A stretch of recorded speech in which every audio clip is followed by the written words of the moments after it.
permito justamente presentar a este empresario mexicano con más de 20 años de experiencia en aduanas y transporte internacional.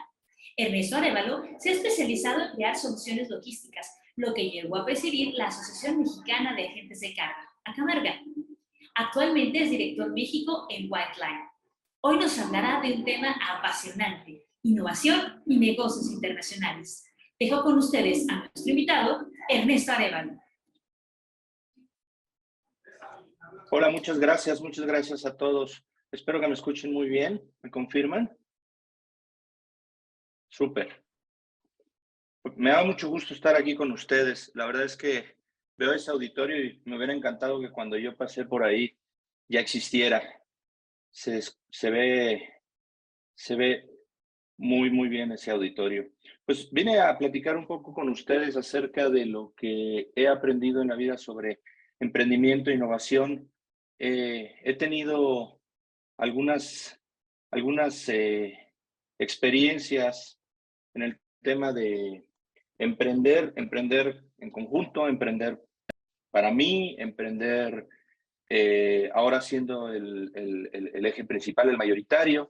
Y la verdad es que creo que aunque hay mucha información disponible, todavía hace falta este tipo de foros en el que realmente la gente que tenemos cercana nos platique sobre el cúmulo de experiencias y de esa forma poder crear una idea clara, poder crear un plan para aquellos que decidan hacerlo. La verdad que todo el material que está disponible en la red y en foros de gente tan lejana, pues es buena, pero la verdad es que no nos funciona mucho saber cómo lo hizo alguien en Estados Unidos, que es el país que tiene el índice de emprendimiento más alto del mundo, o que está catalogado como el país que tiene las mejores oportunidades para hacerlo. También necesitamos escuchar localmente cómo se puede hacer y cuáles fueron los digamos, tropiezos y las virtudes que tuvo la gente. Entonces, de esto se trata la plática el día de hoy: innovación y negocios internacionales. Ahí pueden ver mi pantalla. Sí, se ve muy bien. Entonces, excelente. Entonces, ¿qué buscamos el día de hoy? Pues yo vine a transmitirles un poco de la experiencia o conocimiento que tengo acerca de lo que es el emprendimiento en nuestro país. Como les dije, lo he hecho en diferentes etapas y con diferentes grupos de personas. Un poco del recorrido, yo empecé justamente ahí en Manzanillo, en Grupo ICE, y me tocó crear el brazo logístico de ese grupo, la empresa de transporte internacional, freight forwarding, como lo quieran llamar. Y unos años después fui responsable de traer la marca Blue Logistics a México. Fungí como director, pero bueno, creamos ahí el proyecto desde ceros en el país, desde cero. Y unos años después, varios años después, estuve como director comercial en Intercom, una empresa de más de 400 colaboradores, abriendo oficinas en el país y responsable de fusionar equipos de más de 50, 80 personas.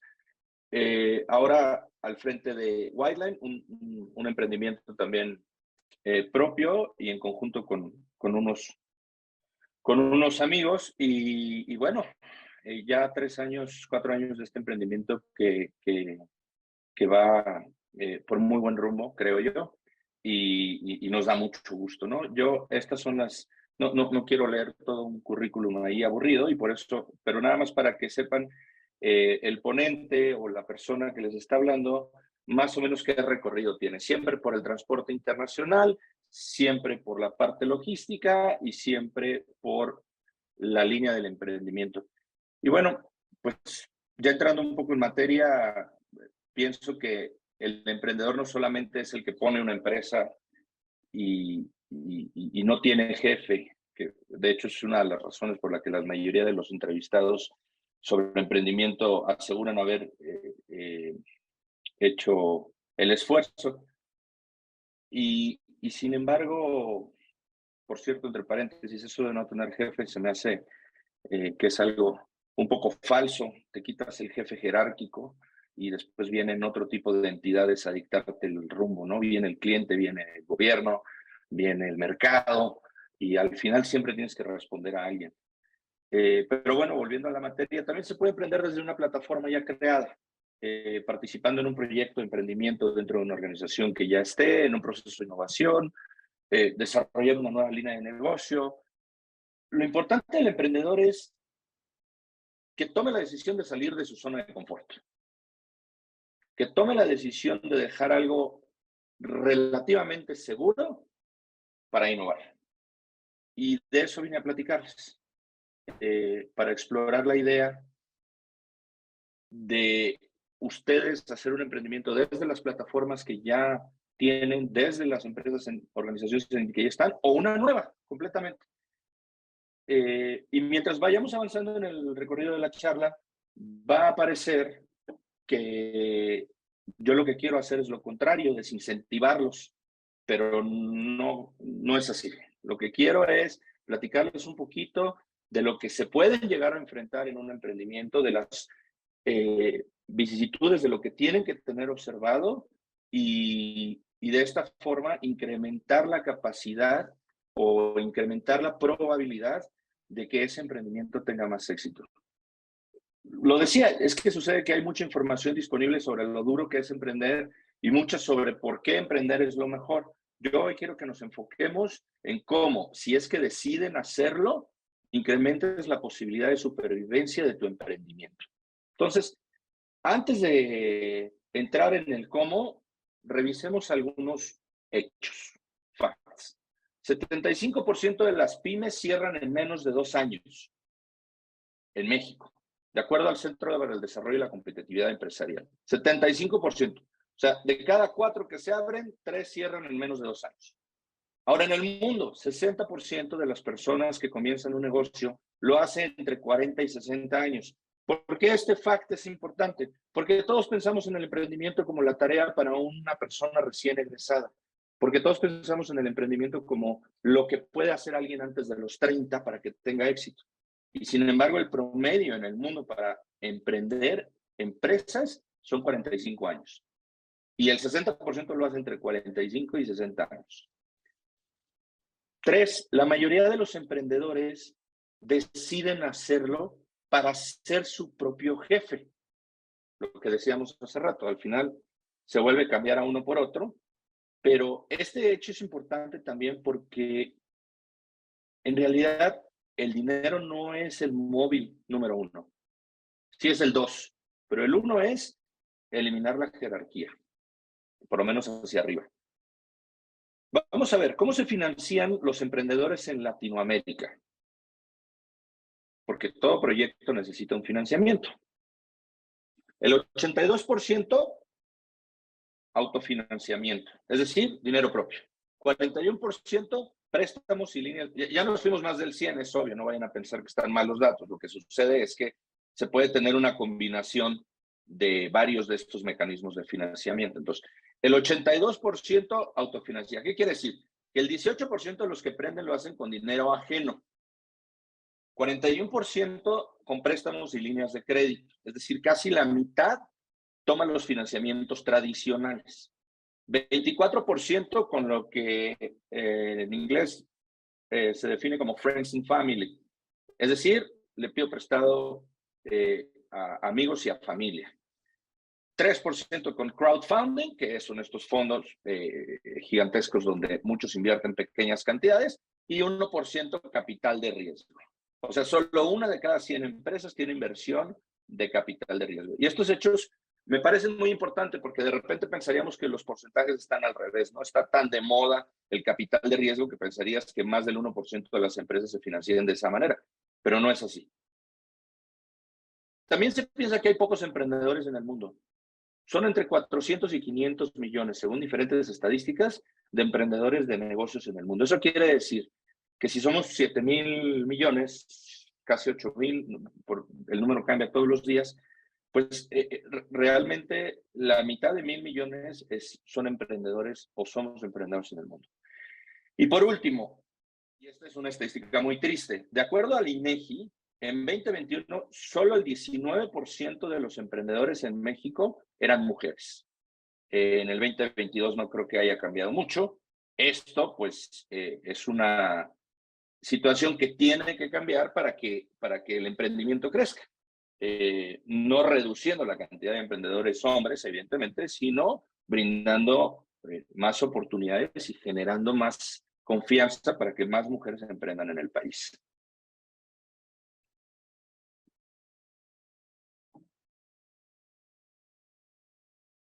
¿Cuáles son los hitos en el diseño de un negocio o un emprendimiento? Es decir, los milestones. En primera instancia, y aquí parece que vamos a tener una pequeña repetición de sus clases de merca, pero no es así. Voy a entrar más en específico en algunos detalles. El plan de negocios. Es importante, es particularmente necesario tener un plan, saber hacia dónde queremos que el emprendimiento vaya, pero tomen en cuenta dos cosas. El Excel aguanta todo. En la vida real, no necesariamente. Es decir, una simulación financiera en un Excel la puedo hacer ver perfecta, pero no me alcanzan todas las filas y todas las columnas del Excel para poner todas las variables que en la vida real existen. Entonces, es necesario que exista un plan del negocio, pero también es necesario ser flexible, también es necesario reajustarlo, también es necesario volverlo parte de un ciclo de revisión. Y por último, es necesario que el plan de negocio no sea todo. No se vale o no les recomiendo que dediquen 2 años a crear un super plan de negocios tipo MBA y nada de la calle y nada de la vida real y nada de probar un poquito la idea, que es el segundo paso, ¿no? Probar la idea es necesario. Y muchos cometemos el error, y más adelante les voy a platicar una historia donde yo cometí justo ese error, de no testear, de no probar, de no ir a ver si mi plan de negocios está diseñando por el buen camino. De nada me sirve construir el mejor aparato del mundo si nadie me lo va a comprar. De nada me sirve construir el mejor auto del mundo si es inviable financieramente o si no gusta o un servicio que no tiene necesidad en el mercado. Hay que ir probando la idea. Entonces, yo no soy partícipe de las personas que arrancan como caballos de carreras al ruedo y hacer todo sin un plan, pero creo que ni tanto que queme al santo, ni tanto que no lo alumbre. Necesitas ir probando el mercado. No puedes diseñar durante 2 años una tienda de abarrotes si no sabes si se va a vender. Hay que poner una mesita pequeña, hay que ver si de verdad hay mercado, hay que ver si la gente se para. Tienes que ir probando al mismo tiempo que vas haciendo el plan del negocio. No vayas a invertir todo tu tiempo, ni todo tu esfuerzo, ni todo tu dinero en una idea que no está probada. Después conoce a tu cliente. ¿Realmente qué valor le aportas al consumidor de tu servicio, de tu producto? ¿Por qué te va a escoger a ti? Más adelante vamos a aprender vamos a hablar un poquito del reto de vender, pero en este momento es muy importante que te plantees si vas a ofrecer lo mismo que ya existe, ¿por qué te lo va a comprar a ti? Para los que van a ofrecer algo que no existe, pues es muy fácil responder esta pregunta. Después vamos a ver si lo logran, pero en principio esta pregunta está resuelta. Pero si vas a ofrecer algo que ya existe, ¿por qué te van a escoger a ti? ¿Qué valor le vas a aportar? Y quítate de la cabeza todas estas ideas de porque les caigo bien o voy a dar mejor servicio o yo me voy a desvivir haciéndolo. Sí, pero ¿cómo? Al final, el tangible, lo que recibe una persona, no tiene que ver necesariamente con el esfuerzo que tú lleves a cabo. Tiene que ver con lo que él recibe. Y si recibe algo que no quiere recibir, pues no te lo va a volver a comprar. O en principio no lo va a comprar. Necesita esa persona percibir un valor. Más adelante vamos a hablar un poco del TV complex, pero tiene que ver con esto. Y por último, implementa, pero hazlo por fases claramente definidas. Necesitas tener fases alcanzables, cortas, bien definidas. Y por último, como dije, adáptate, sé flexible, no seas obstinado con el plan inicial, porque ningún proceso exitoso de emprendimiento ha terminado como se inició o como se pensó originalmente que iba a terminar.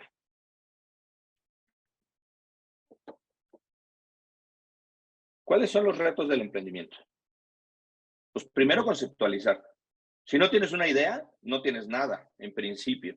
Necesitas una idea. Y ahí la verdad es que no puedo aportar mucho. Cada uno de ustedes tendrá un proceso diferente para construir ese concepto. Necesitas vender, evidentemente. Necesitas que te consuman el producto o el servicio. Y para aquellos emprendimientos que no son con fines de lucro, cuando hablo de ventas también hablo de vender la idea, de transmitirla, de lograr que la gente compre la idea. No estoy hablando del intercambio necesariamente por dinero nada más. Necesitas operar. Esta parte se nos olvida a muchos. Al final necesitas que el negocio se opere o que el emprendimiento se opere, para no hablar solo de negocios. Necesitas financiamiento. Estamos en un mundo donde si no existen soporte financiero para llevar a cabo los proyectos, pues por mucha voluntad que exista, no se hacen. Definir tu ciclo de negocio y por último, sobrevivir. Y esta parte es muy importante. Sobrevivir es un reto y como ya lo dijimos, en México solo el 25% de las empresas lo logran en los primeros 2 años. Muchas empresas no sobreviven por razones obvias, como que no venden o no tienen financiamiento suficiente. Pero se sorprenderían de entender la cantidad de empresas que no sobreviven porque nunca planearon qué iban a hacer si tenían éxito en la primera fase. Consiguieron el financiamiento, consiguieron vender, consiguieron revender y 1 año después están metidos en un caos gigante porque el financiamiento, el plan de negocios, el plan operativo no estuvo diseñado para la supervivencia, se diseñó para arrancar. Y es un negocio muy diferente el que arranca que el que sobrevive. Este es el concepto que quiero transmitir con este pequeño cuadro. Lo que necesitamos para empezar es un animal muy diferente al monstruo que necesitamos para sobrevivir. Y tenemos esos 2 años para transformarlo. Tenemos esos 2 años para convertir unas finanzas emergentes en unas finanzas sólidas. Tenemos esos 2 años para construir un modelo donde yo puedo operar y hacer todo en lograr que se incorporen personas a ayudarme a operar. Tenemos esos 2 años para convertir las primeras ventas en reventas, en upsell, en cross-sell y el modelo comercial siga funcionando después de los primeros 2 años. Nada más que si empezamos a hacerlo cuando ya tenemos el problema encima, es muy probable que no tengamos el tiempo suficiente para lograrlo. Por eso hay que diseñarlo y pensarlo y estructurarlo desde el principio.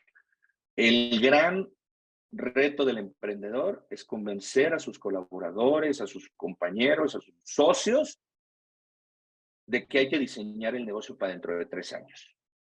Porque la mayoría de las personas no lo ven así. Lo que ven es un esfuerzo excesivo en algo que todavía no funciona. Tienes que sopesar. No puedes irte solo con el plan de negocios, tienes que probar la idea, pero también tienes que pensar en la supervivencia si tienes éxito en la primera fase.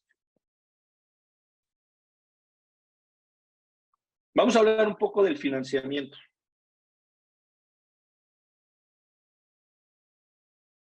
Crea una organización, un emprendimiento sano. En las 3 organizaciones donde estuve, existía salud financiera, pero en diferentes formas. Y para el proyecto de Whiteline, intenté combinar lo que yo creo que es lo mejor de los 3 mundos. En uno de los proyectos, las finanzas eran sanas porque se decidía no gastar en nada. bueno, pues, bueno, eso es una forma, ¿no? En otro de los proyectos se decidiría que los socios no extrajeran dividendos más que en un 10 o 20% de las utilidades totales. Y en otro de los proyectos se pretendía utilizar dinero ajeno para financiar la operación y el dinero propio utilizarlo como respaldo, como, digamos, recurso de emergencia para la operación.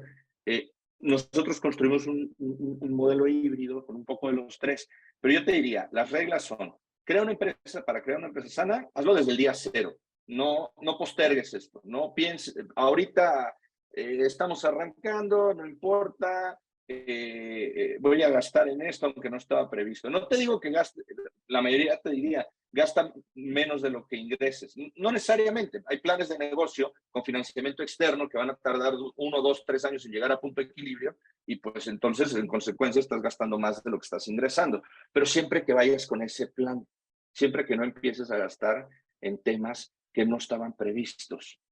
Y si gastas, es como un presupuesto, si gastas en temas que no estaban previstos, los tienes que recortar de otro lado. Diversifica las fuentes de financiamiento. Todo tu dinero, no creo que sea buena idea. Todo dinero ajeno, no sé, si no pongo mi propio dinero en mi propio emprendimiento, quizá no tengo la misma pasión. Creo que al menos 3 fuentes de financiamiento diferentes son necesarias. Y por último, adáptate al contexto actual.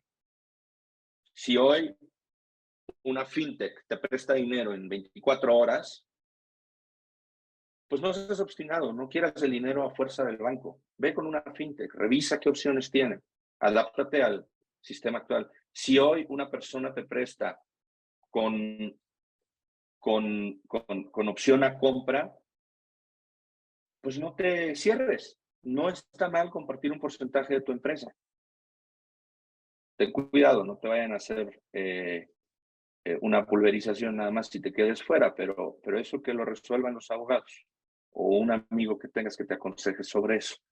Fuentes de financiamiento. En México, la dificultad para abrir una empresa, de acuerdo al Doing Business 2019, en una escala de 1 al 100, fíjense, es 85.94.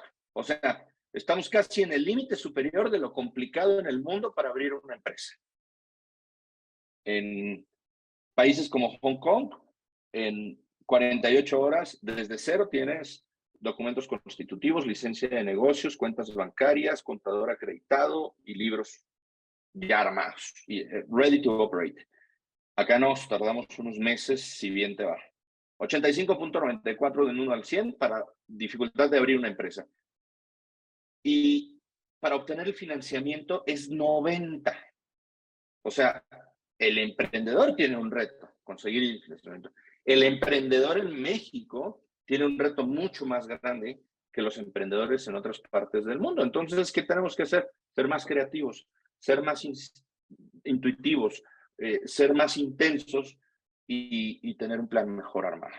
Porque es muy difícil conseguir el financiamiento y no lo puedes echar a perder. Yo te recomiendo que tu plan financiero incluya una proporción de 2:1 o 3:1 lo que necesitas. Me explico. Si en tu plan financiero estás estipulando que necesitas 100 pesos para lograr el proyecto, ten un respaldo de otros 100, al menos para que puedas tener sanidad y tranquilidad financiera y dedicarte a tu emprendimiento en los primeros años. Ya con un emprendimiento grande, esto sería una locura, ¿no? De una organización grande no puedes tener el doble o el triple de protección. Pero cuando vas a arrancar, no pienses en tener 100 pesos para un plan de 100 pesos. Piensa en 200 para un plan de 100 pesos. Debes de sobrevivir los primeros, no los primeros, en cualquier momento. Una empresa sana debe ser capaz de financiar su operación durante 6 meses sin tener ningún ingreso. Y esta es una pregunta que se hace en muchos foros empresariales y que hacen muchos consultores al entrar a cualquier organización. ¿Cierras la puerta hoy, sobrevives 6 meses pagando la misma nómina y la renta y demás, sí o no? Y si no, entonces esa empresa no tiene un respaldo financiero tan fuerte. Esa organización debiera poder sobrevivir 6 meses sin tener ingresos. Eso es Muy importante que lo tengas en cuenta. Y por último, vuélvete fanático de la empresa rica y el empresario no tanto. Conocemos el dicho al revés, empresario rico, empresa pobre. Lo contrario, un empresario que no es tan rico, pero tiene una solidez financiera en su empresa o en su emprendimiento, es un empresario que vive más tranquilo, es un empresario feliz, es un empresario que es incluso tiene mejores colaboradores, tiene mejores oportunidades y al final dinero llama dinero. O sea, si la empresa realmente tiene un músculo, va a saber detectar, tú vas a saber detectar las oportunidades y las vas a poder tomar. Si no tienes un músculo financiero después en tu emprendimiento, no lo vas a poder hacer. Controla tus dividendos, no le saques dinero si puedes en los primeros 5 años. Y si no puedes, pues sácale un porcentaje mínimo. La reinversión es necesaria. El concepto de pagarse un sueldo es súper importante porque no solo porque yo he visto muchos foros y he visto muchos videos donde expertos en la materia del emprendimiento hablan de si tú vas a ser el que está al frente, ponte un sueldo. Y lo hacen con un afán de valora tu tiempo y págate. Creo que es importante, pero la otra parte es así también limitas lo que le vas a sacar a la empresa, porque de repente tienes 3, 4, 7, 10 meses buenos y entonces como no tienes un sueldo vas en proporción sacando dinero. No lo hagas.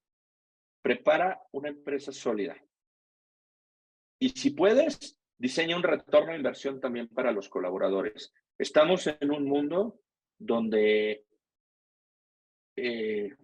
yo no traigo la fuente exacta, pero recuerdo que el 70% de las personas con menos de 35 años que están en el mercado laboral en el mundo, en Estados Unidos hoy, esperan una participación del negocio además de su sueldo. Llámenle bonos, comisiones, acciones, lo que sea. Eso es lo que está sucediendo con las generaciones, digamos, de la mía para abajo. La gente necesita sentirse partícipe del éxito del negocio y bueno, también se vale hacerlos partícipes de los fracasos. Ya depende del modelo que ustedes diseñen, pero yo les recomiendo mucho que piensen en eso. Pensar en sueldos fijos para personas durante el resto de sus vidas laborales es algo que las nuevas generaciones, ya ni las nuevas, de la mía para abajo, no están en su mayoría aceptando y eso genera una rotación impresionante en el equipo de colaboradores. Una parte muy importante del emprendimiento es con quién me voy a juntar, quiénes van a ser mis socios, con quiénes voy a decidir emprender. Yo he tenido muy malas experiencias con algunos socios y sin embargo, otra vez tengo socios. O sea, soy una persona que está convencida de que las cosas son más fáciles cuando se hacen en conjunto. Pero bueno, hay que saber escoger con quién. Y la mayoría de las veces, las cosas no funcionan no porque los socios sean malos. Las personas no somos malas por naturaleza, en un porcentaje muy alto. Habrá quienes sí son personas malas, pero es un porcentaje mínimo, es difícil que nos topemos con ellos. Lo que sucede es que no ponemos bien claras las reglas, o no manejamos nuestras expectativas, o nos asociamos por las razones equivocadas. Tenemos que escoger bien a las personas con las que nos queremos asociar. Si es que decidimos asociarnos, también se vale emprender solo, pero les adelanto, es muchísimo más difícil. De por sí, teniendo socios, es un trabajo un poco solitario. Estando completamente solo es muy complicado. ¿Y qué tipos de socios existen? Bueno, pues tienes primero el vis-a-vis, el que es como tú. Es una sociedad, digamos, igualitaria, en igualdad de condiciones. Pero aquí lo que tienes que buscar es que se complementen. Si te vas a asociar con alguien que es exactamente como tú, quizás no encuentres el equilibrio que necesitas en el emprendimiento. Quizás se vayan a colgar demasiado hacia un lado y eso sea riesgoso para el emprendimiento. Olvídate de los amigos. Olvídate en el sentido de pensar que con ellos quieres emprender porque te caen bien, te llevas bien. Esa no puede ser una razón. Necesitas ver más allá, necesitas ver si la personalidad, si el complemento, si su plan de vida, si su expectativa, si lo que espera del emprendimiento embona. Puede ser muy amigo, sí, pero esa no puede ser la razón. Cuando tú emprendes con personas vis a vis, es muy posible que tengas dificultad financiera porque no resolviste el tema, o industrial, a menos que tú tengas los fondos suficientes para ser el inversionista completo. El otro tipo de socio es el de inversionista. Este es el modelo más buscado por todos los que emprendemos con recursos limitados. Ten en mente estas tres cosas. El inversionista va a proteger sus intereses, no tu empresa. Él no vive de tu proyecto. Es una inversión adicional. Muy difícilmente alguien va a poner como inversionista financiero todos sus recursos en un solo proyecto. Y para que no existan falsas expectativas, entonces deja las reglas muy claras. Platícalas primero. Platica de la intención, platica de lo que quisieras y deja a los abogados al final. Ellos que hagan el draft al final, ya que esté todo decidido y que tengan sus recomendaciones. Si los metes desde un inicio, eso se va a volver una conversación súper complicada.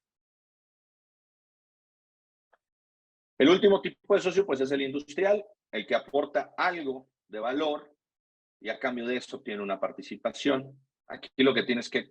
Es el más difícil de incorporar porque qué tanto vale su aportación en porcentaje de la empresa es algo muy difícil de definir y sin embargo muy fácil, nada más que el resultado a veces no nos gusta.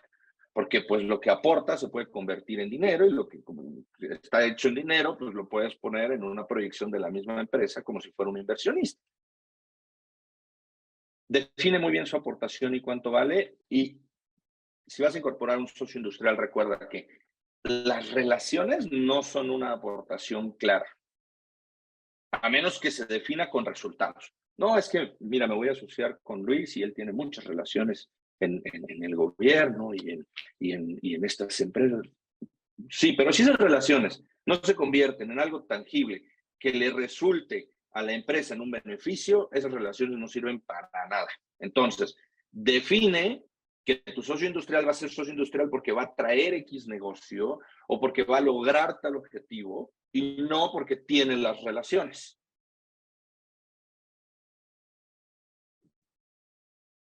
El reto de vender.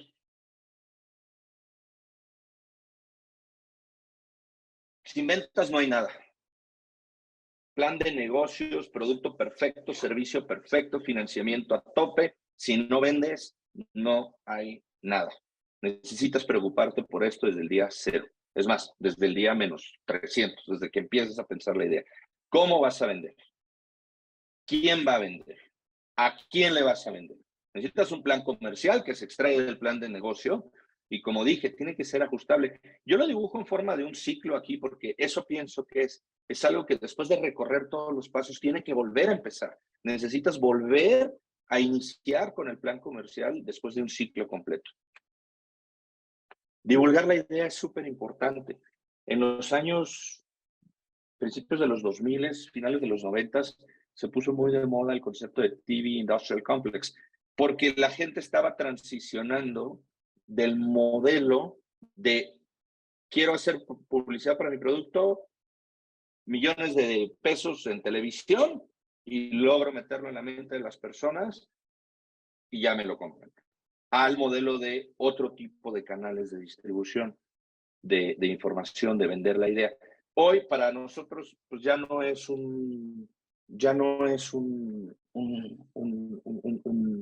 una discusión que tener porque pues ya sabemos de lo poderosos que son otros canales de venta, pero el concepto de salirte de lo estándar sigue siendo lo importante. Necesitas crear un valor, necesitas que tu producto o tu servicio sea outstanding, que sea diferente en algún sentido. Si no, no lo vas a lograr. La competencia es feroz. Y si tú tienes la intención de ofrecer lo mismo que ya existe, en la forma que ya existe o el servicio que ya existe, estás dejando a la suerte tu emprendimiento. Puede funcionar, yo no digo que todos ellos van a fracasar, pero no estás controlando el destino de tu emprendimiento. Estás dejando que otros decidan si eso va a tener éxito y si va a sobrevivir después de 2 años o no. Para garantizar que sobreviva, además de todo lo que hemos platicado, necesitas salirte del estándar. Y si vas a vender lo que ya existe, necesitas venderlo diferente. Y si vas a vender lo que ya existe, donde ya se vende, necesitas agregar algo de valor. Tu primer cierre tiene que ser muy pronto, por motivación personal, por motivación de los que te acompañan y para entender cómo se siente y qué implica muy rápidamente el tener que operar una venta que ya hiciste o entregar un producto que ya vendiste. Incluso vende de pérdida o sin utilidad, pero genera esa primera venta muy rápido. Durante los años que fui director comercial en varias organizaciones, la política personal para incentivar a los nuevos vendedores era pegármeles como estampa hasta que lograran su primera venta. Para mí era muy importante que antes de un mes cerraran su primer cliente. Y eso también funciona con los emprendimientos, para que veas lo que se siente, para que veas cómo se opera. Y después, enfócate en la reventa. A menos que vendas un producto que solo se compra una vez en la vida, enfócate en revender tu servicio o tu producto. Y ya que estés ahí, ya que hayas vendido la primera vez y después otra, ahora sí, empieza a pensar en cómo diversificar el famoso Pareto 80-20. El 80% de tus ingresos tienen que venir del 20% de tus clientes y de ahí, mientras más se junte, mejor. No puedes tener un 80% de ingresos de un cliente o de dos, porque entonces tu negocio está en riesgo. Lo vas a tener en la primera fase de tu negocio, pero trabaja para que deje de ser así rápidamente. A través de upsell, cross-sell y otras tantas herramientas que ustedes seguramente aprenden en las clases de mercadotecnia. Y después vuelve a empezar, ajusta tu plan comercial, vuelve a divulgar la idea o otra idea y así vas generando el ciclo importantísimo para la supervivencia que es de vender. Este fue mi emprendimiento, uno que no viene en mi currículum porque me da pena, no se los platiqué al principio. Pero resume mucho de lo que les he platicado hoy que no deberían hacer. Hace más de 10 años, Giugiaro, un diseñador industrial del tamaño de Pininfarina o de Lamborghini,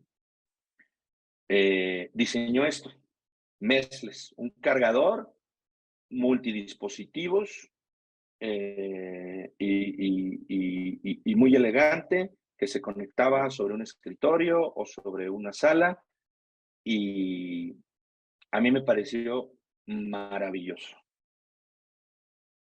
Me emocioné tanto cuando me dieron la distribución en México que invertí todos mis recursos. Constituí una empresa, contraté un ERP, contraté unos consultores para que instalaran un ERP. Imagínense, fíjense lo que les estoy diciendo. Yo ya estaba gastando una cantidad importante de dinero en un software para facturar y controlar una empresa grandota y no había vendido uno solo de estos. No probé el mercado. Invertí todo, creé un plan de negocios durante 6, 8 meses. Me presenté con los compradores de diversos retailers, Liverpool, Palacio de Hierro, a todos les encantó.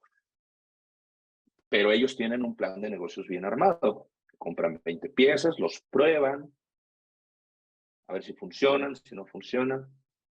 Todos me compraron sus 20, sus 30 piezas a través de un distribuidor que tuve que utilizar. ¿Saben cuántos Mesles se vendieron en 6 meses en retail? Ninguno. Ni siquiera uno.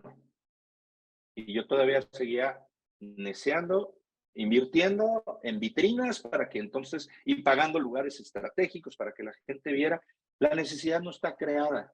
En ese entonces se promocionaba en X precio, me parece que 1,000 pesos, 900 pesos, y la gente lo comparaba contra un cable de 150 pesos y decía, no lo necesito. Y como no estaba acompañado de todo el plan mercadotécnico y todo el plan de creación de necesidad, en ese mismo entonces estaba también muy de moda el Power Mat, que era un tapetito que le ponías un dispositivo y también cargaba tus aparatos. Ninguno de los dos se vendió, ni el de la competencia ni este. Con el inventario que quedó, me fui a la feria de la computación un día y dije, aquí voy a rematar mi inventario y chao, me olvido de esto. 900 pesos, 800 pesos, 700 pesos, 200, a 150 pesos la gente no se lo quería llevar. No gustó, y ¿saben qué? Me enamoré del producto, pero hice todo mal. Debía haber probado el mercado, debía haber traído unos cuantos, debía haber visto si se vendía, no debía haber gastado en un ERP, no debía haber gastado en un plan de mercadotecnia, no debía haber contratado gente de comercial. Ese es el error que yo les sugiero, eviten cuando van a emprender en algo. Finalmente, y para dejar algún buen tiempo para preguntas y respuestas, algunas consideraciones que deben de tener. Y de nuevo, como les dije al principio, no vengo aquí a espantarlos ni a desincentivarlos de un emprendimiento, todo lo contrario. Vengo a decirles de qué se trata para que cuando lleguen ahí estén mejor preparados. Escogiendo a los socios es muy importante, ya lo platicamos. La percepción del fracaso y éxito de los proyectos ajenos debe estar fuera de sus mentes cuando emprenden. Uno de los autores especialistas en vender ideas dice que las redes sociales son el 10% de la vida de las personas, el 10% que quieren compartir, el 10% que les va bien. ¡Ay, mucho éxito! ¡Ay, padrísimo! El 90%, que es la parte del iceberg que no se ve, no llega a las redes sociales, entonces no lo vemos, y entonces tenemos una falsa percepción de éxito. Lo mismo pasa con los negocios de los otros.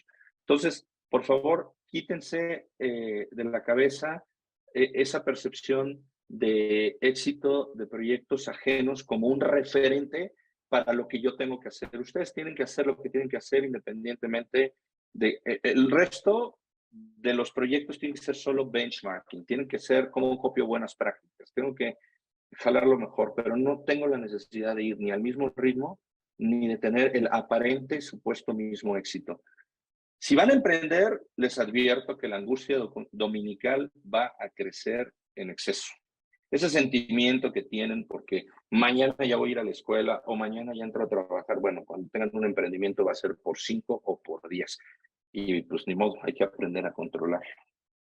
Van a vivir, van a soñar, se van a bañar y van a estar pensando todo el tiempo en su emprendimiento.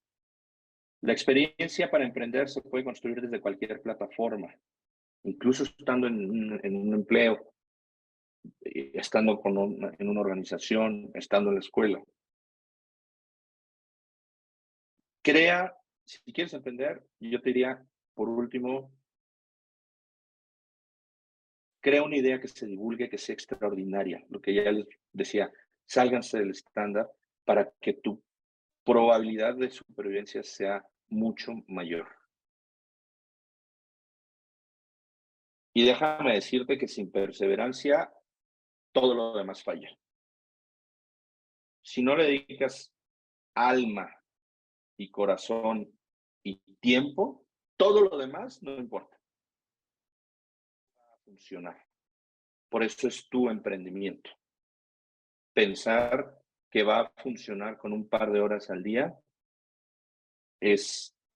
me parece una utopía. Es un ciclo que hay que recorrer una y otra y otra y otra vez hasta que lo logres estabilizar. Ningún emprendimiento exitoso que yo conozca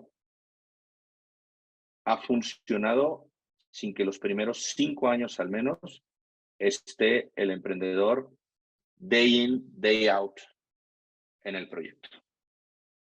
Y bueno, espero que lo que aquí les compartí les haya aportado un sistema de pensamiento o haya aclarado algunas ideas o por lo menos haya levantado alguna inquietud. Y me gustaría mucho entonces escuchar algunas preguntas o comentarios. Excelente, muchísimas gracias Ernesto por compartir tu experiencia y bueno, recordarles a quienes nos están viendo en Facebook, en Zoom, que estamos en esta transmisión híbrida con estudiantes de la Facultad de Contabilidad y Administración Manzanillo, de Ingeniería Electromecánica y de Ciencias Marinas, quienes ya en alguna ocasión me han expresado justamente esta necesidad de información sobre el emprendimiento. Así que vamos a iniciar con las preguntas, ya tenemos algunas de parte de este chat en Zoom. Les recordamos a los estudiantes que en los pasillos está personal de la Dirección General de Innovación y Cultura Emprendedora con papeletas para que ustedes escriban su pregunta y ellos nos las hacen llegar de manera muy veloz. Vamos a empezar con la primera pregunta y dice Eduardo Hernández. ¿Qué competencias considera que son necesarias que los estudiantes desarrollen y que nos ofrecen en las instituciones educativas para que puedan emprender exitosamente y no morir en el intento?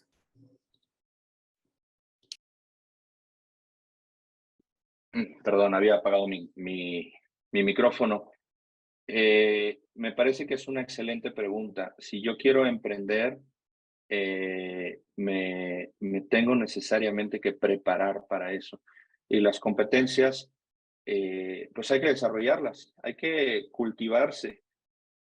Cuando yo tenía equipos comerciales a cargo, les recordaba mucho a los vendedores que tienen que invertir en ellos, en capacitarse, en verse mejor para un proceso de ventas, en eliminar los miedos, en cultivarse. Y lo mismo sucede con el emprendedor. Si no estás preparado en competencias necesarias,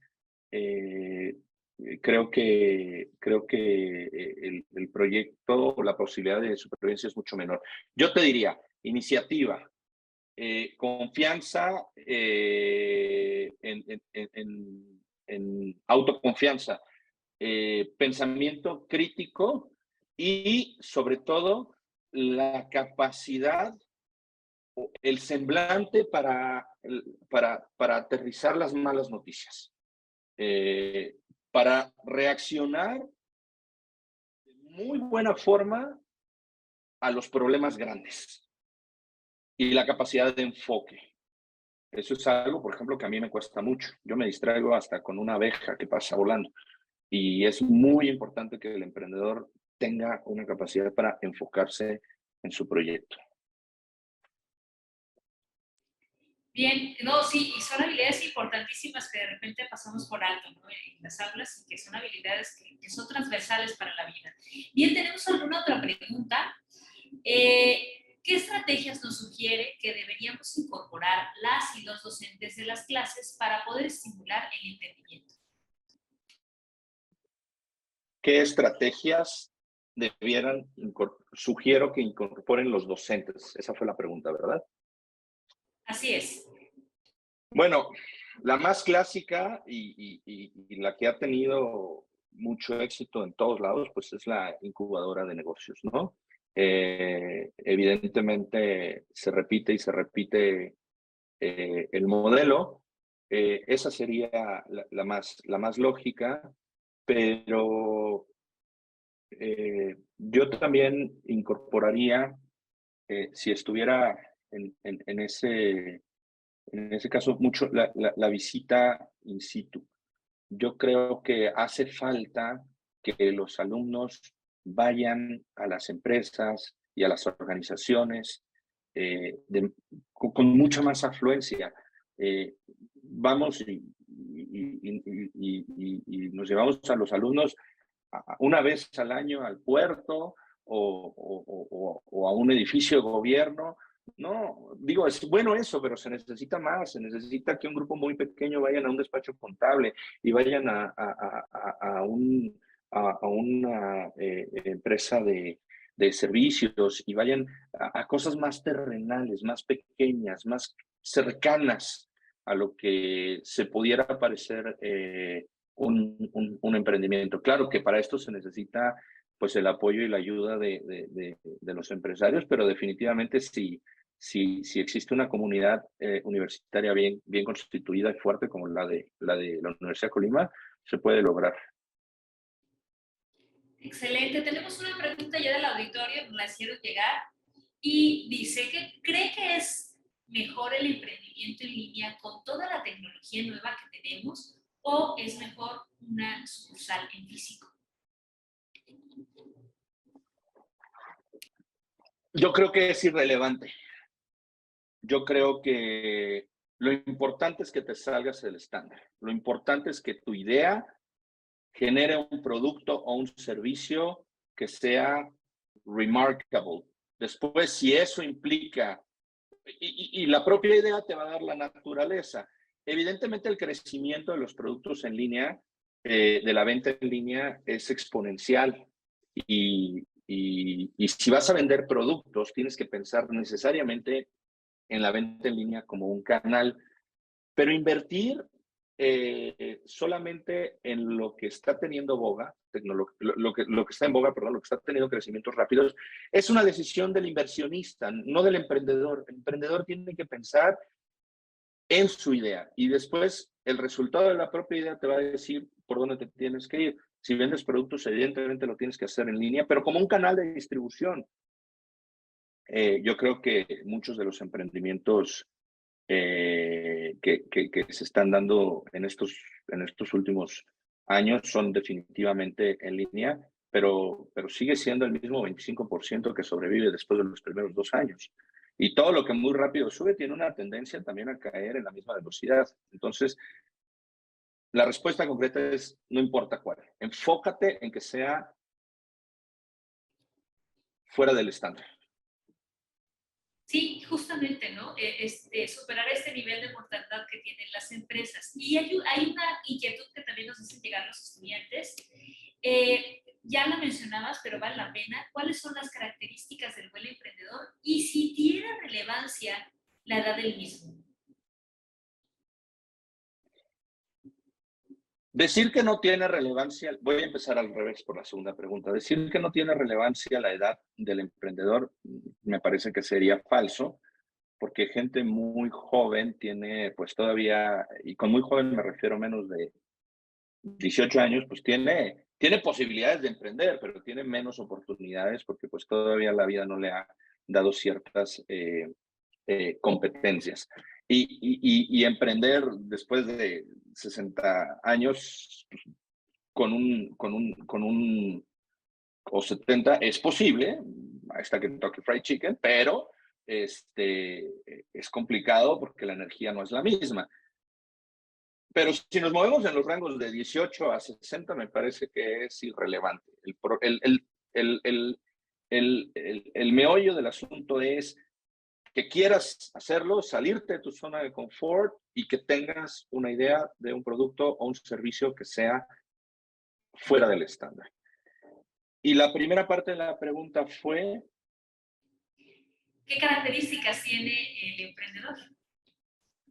Bueno, esto se parece mucho a las competencias, pero desde mi punto de vista, el buen emprendedor es una persona que tiene mucha energía, que es consciente de la necesidad que existe para su producto o su servicio, tiene que ser una persona buena o por lo menos reconocida por el círculo cercano, porque el apoyo que se necesita del círculo que te rodea y de los colaboradores que están en el emprendimiento es brutal. Si tú no generas ese nivel de confianza, es muy difícil que lo logres. Y por último, yo te diría, el buen emprendedor pues tiene que ser una persona social y laboralmente justo, ¿no? El 95 o casi 100, no sé, todos los casos de grandes de éxitos en emprendimiento que yo he visto siempre están liderados por gente de la que los colaboradores y los seguidores hablan bastante bien. Y entonces, pues ahí está el factor común, ¿no? Excelente, ¿no? Muy buena respuesta. Tenemos una pregunta más, pero voy a ceder el uso de la voz a doctor Fernando, que tiene la manita. Por cierto, quien quiera hablar un momento con nuestro panelista el día de hoy, pues puede levantar la manita en Zoom. Adelante, doctor, lo escuchamos. Sí, muchas gracias nuevamente, Ernesto. Pues de verdad que nos tienes casi sin parpadear. Qué bueno que has abordado desde esta perspectiva el emprendimiento y sobre todo con tu experiencia de vida. Para mí sería importante preguntarte, ¿qué es lo que te enamora a ti de ser emprendedor?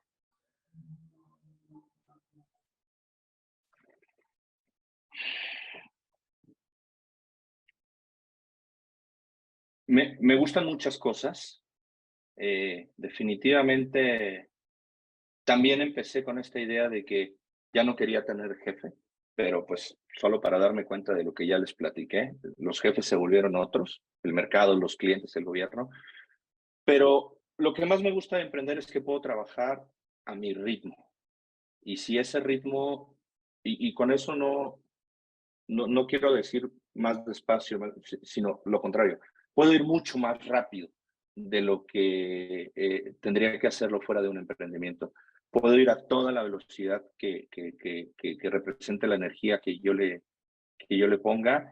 Y aunque no lo creas, el saber que hay 30 familias que viven en condiciones económicas y de un ambiente laboral muy padre también me motiva mucho. El saber que todos los que están en el equipo tienen un ingreso por encima del promedio para sus posiciones y tienen la capacidad de disfrutar a sus familias también en términos generales con un poco más que la media. Eso es lo que más me motiva, Fernando. No, pues sí, nos dejas bien motivados a todos nosotros, aunque hay una pregunta retadora. Y la voy a formular porque ya estaba ahí sobre la mesa, que es la parte contraria de la que estaba de preguntarte. Bueno, antes, muchísimos saludos de varias personas del chat, de la doctora Suchi Trujillo, la doctora Magaña, por ahí algunos comentarios de dónde puedo consultar estas charlas. Pues justamente en nuestro canal de YouTube, también queda grabada en nuestro canal de Facebook, así que pueden consultarlas. Pero la pregunta dice, bueno, dentro de la experiencia, que puede ser a lo mejor negativa, ¿cómo podrías dejar de enamorarte del producto que crees que es lo máximo? Porque puede ocurrir, crees que un producto es lo máximo, pero ¿qué pasa? ¿Cómo afrontar esa cuestión cuando no funciona, pero uno se enamoró del producto? Exactamente como les dije cuando les presenté el tema de Mesles. No puedes dejar de enamorarte de un producto, de un servicio que crees que es fantástico. O sea, la pregunta, ¿cómo dejas de enamorarte? No se puede responder. No puedes, te vas a enamorar porque tú crees que es lo mejor, porque tú crees que estás en la mejor situación. Lo que puedes hacer es no aventarte por el acantilado con esa idea. Hay que testear el mercado. Hay que probar si los demás piensan como tú. Hay que probar si tu cliente realmente le gusta. Y después, si no, hacerte a la idea y a otra cosa. Y generar otra idea. Porque no necesitas que tu producto o servicio sea extraordinario para ti. Necesitas que funcione para el mercado, para los demás, para tu posible cliente. Entonces, pues en resumen, no puedes dejar de enamorarte, pero no te vayas de bruces con todo. Primero pruébalo. Excelente consejo, creo que aplica para muchas cosas y en el emprendimiento no cabe duda que así es. Pues vamos a cerrar entonces